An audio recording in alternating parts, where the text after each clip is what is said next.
ini adalah kegiatannya peningkatan kapasitas. Padahal ini adalah sesuatu yang kita laksanakan rutinitas setiap tahun. Jadi bukan peningkatan kapasitas lagi, tapi menurut saya juga sudah pengembangan juga, peningkatan kompetensi dari sisi kaitannya dengan tema kali ini adalah penyediaan layanan dasar kesehatan berbasis data dalam rangka pencegahan dan penurunan stunting di desa tahun 2025. Jadi memang stunting ini sangat krusial. Ini merupakan isu yang mesti diselesaikan. Makanya sampai Presiden kita Pak Prabowo mencanangkan ada MBG, itu salah satunya juga tujuannya juga untuk menurunkan angka stunting yang ada di negeri ini. Jadi patut kita syukuri juga karena sudah ada program MBG itu yang juga akan diharapkan juga akan membantu teman-teman kader dalam menurunkan angka stunting utamanya di wilayah Kecamatan Tepung. Lalu saya tahu di 2026 mungkin untuk dari sisi penganggaran dan Pak Kades nggak tahu caranya ngotot ya kanggo stunting ya, tapi kita niatkan aja dengan niat yang baik, insya Allah segala sesuatunya nanti ada jalan keluarnya. Terkait data itu adalah sesuatu yang krusial juga, karena dengan berbasis data kita bisa memutuskan sesuatu, dengan berbasis data kita bisa menyimpulkan sesuatu, dengan berbasis data kita juga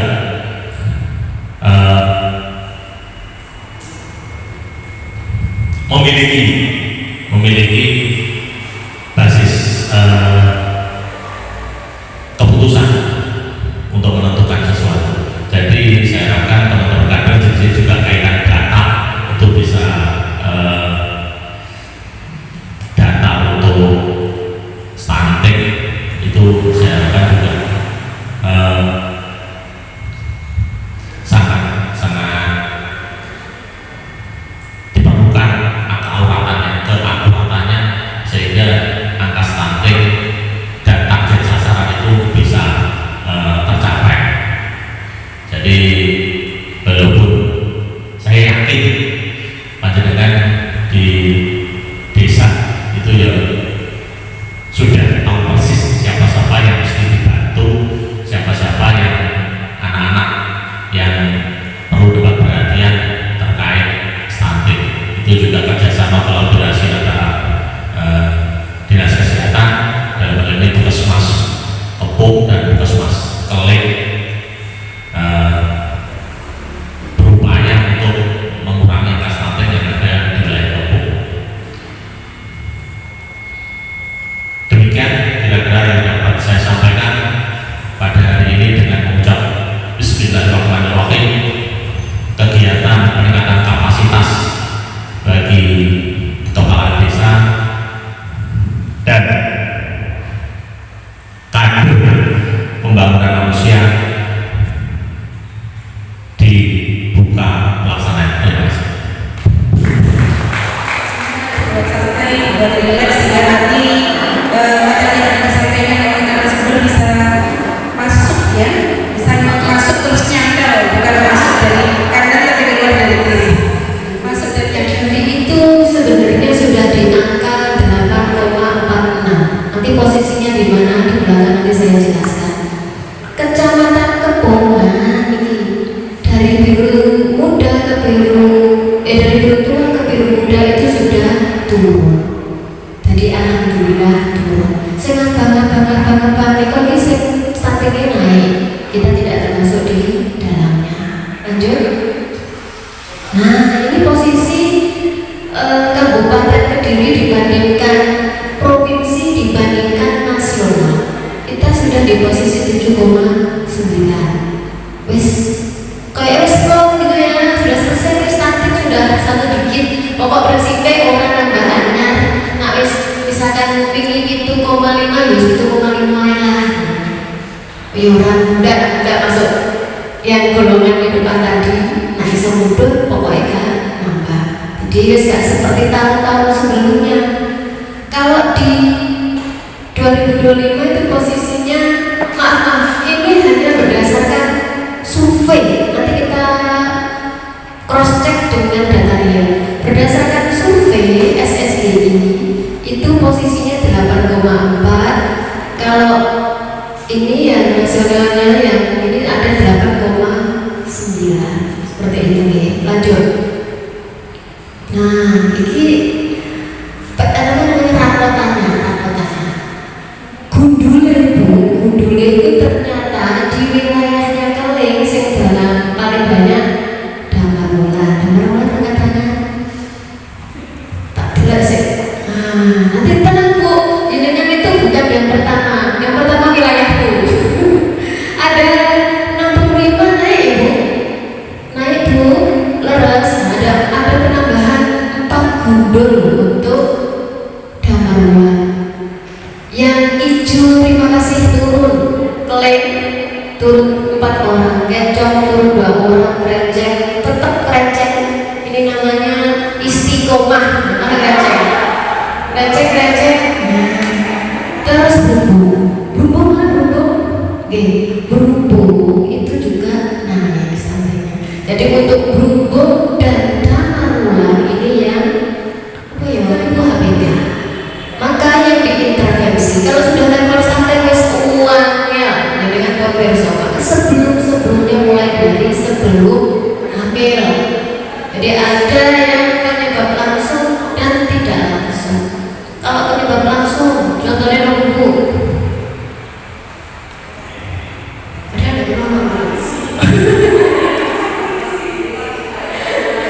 intinya ya internnya kurang, yang di dalamnya kurang banyak dan kurang berkualitas. Terus misalkan ini sehat petani ternyata infeksinya banyak, sering diare, sering pilek, sehingga gizinya entek tinggi pemulihan saja. Jadi tinggi tumbuh dan kembangnya akan defisit seperti itu, sehingga penyebabnya menjadi stunting. Kalau tidak langsungnya apa ini? Jadi sanitasi ada yang sanitasi apa? Alimasi. Terus sanitasi itu berhubungan dengan lingkungan, air, sampah, udara, rokok. Nah, itu ya. Itu mempengaruhi berapa persen lebih loh ini mempengaruhi ke stunting, kemiskinan, pola asuh ini uangnya. Kalau zaman now itu kan kita beli ya. Nah, nanti mak zaman dia ini selalu berbuat kita beli gitu. Ya nggak ngono ya. Memang banyak hal-hal yang baru terkait pola asuh di media sosial banyak, dan kita sebagai orang tua itu enak sekolah jadi orang tua itu nggak ada habisnya nih. Setiap fase kita belajar lagi, setiap anak ganti lagi. Kasus yang sama dengan anak yang berbeda ganti lagi. Seperti itu. Jadi pola asuh ini sesuatu yang terus kita belajar. Jadi banyak namanya untuk mak-mak muda, terutama yang balita belum bekerja, tidak bekerja saja banyak namanya, apalagi yang bekerja. Coba sharing, paling angel balita stunting terkait pola asuh itu apa? Masalahnya orang yang sing asuh, ini lebih menarik. Orang yang pola nih, baru sing asuh nanya. Terus lanjut. Nama Bu? Oh neneknya yang asuh. Terus. Oh jangan, mari masak halo. Pola asuh bermasalah di mana? Terus Bu, makanan siap saji. Terus tidak memperhatikan bahkan keluneran sesuk masak apa dina dengan sesuk masak apa seperti itu ya. Salah satunya mulai dari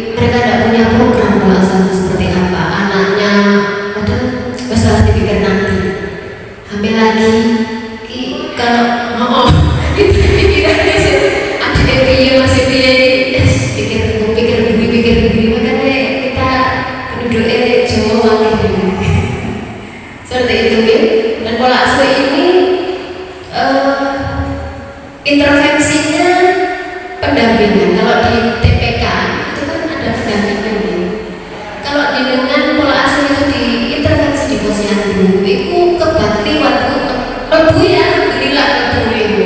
Karena selalu kredit, jadi pola asuh itu lebih ke pendampingan ke pribadi, dengan kunjungan rumah, pendampingan lewat WA dan lain-lain. Ya kok ada di sekolah gitu, pola asuh itu. Nah kalau ngomongin ada terus dampak jangka panjangnya, kenapa kok stunting itu nggak stunting saja? Kenapa kok indeks pembangunan manusia IPM Indonesia itu pada rendah? Salah satunya karena stunting belum selesai. Selama stunting belum selesai, efek kecerdasan yang kurang. Nah, dapat cerdas pasti juga tidak produktif. Kalau tidak produktif pasti membebani masyarakat, membebani keluarga, membebani masyarakat, membebani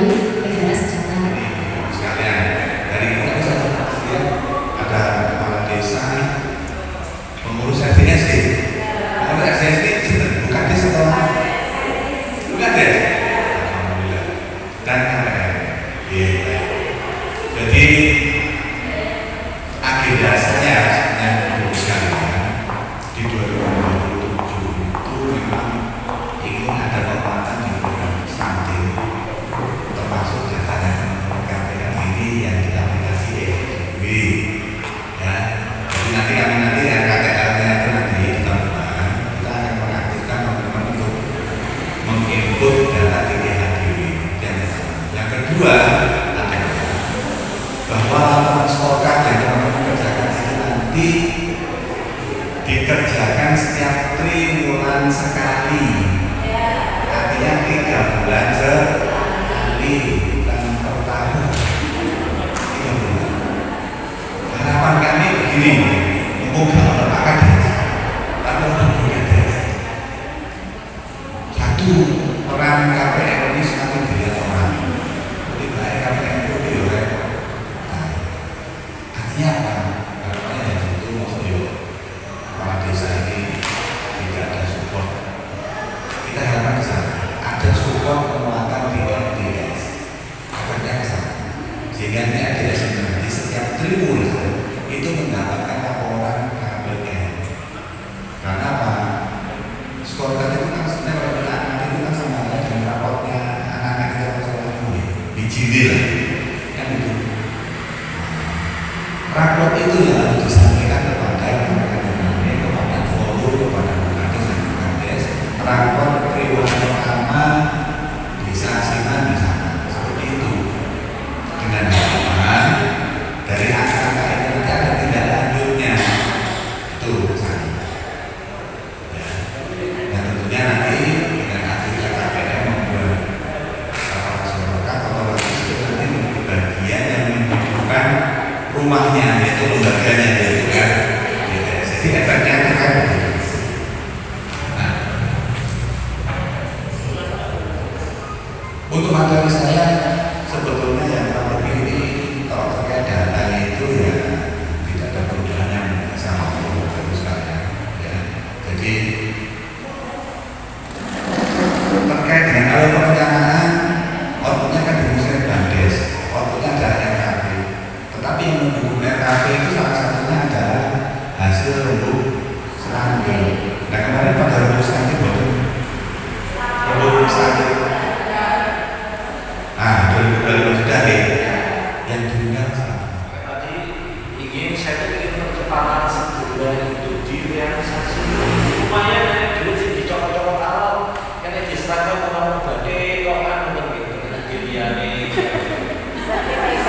saat ini dengan desa ojo ngarep-ngarep seperti jenengan dorong jenengan bisa dilaksanakan dan posyandu dilaksanakan setiap bulan jalan aja sudah sangat bagus kan betul. Sekarang jangan boros-boros. Dan yang kedua kegiatan terkait yang supra desa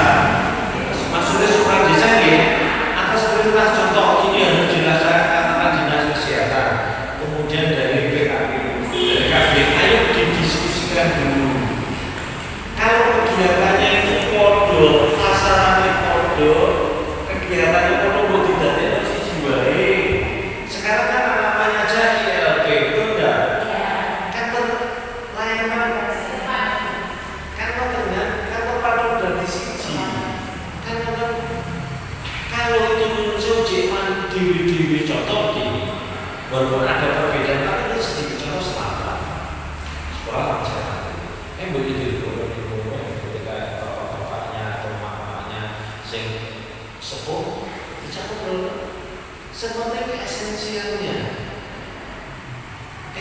ada bapak itu apa kemarin ada yang bilang pak ini kan di situ esoknya harus di sudah kok gak dilaksanakan oleh bapak di wisuda kan betul siapa secara wisuda gitu sebenarnya esensialnya itu harus dilaksanakan.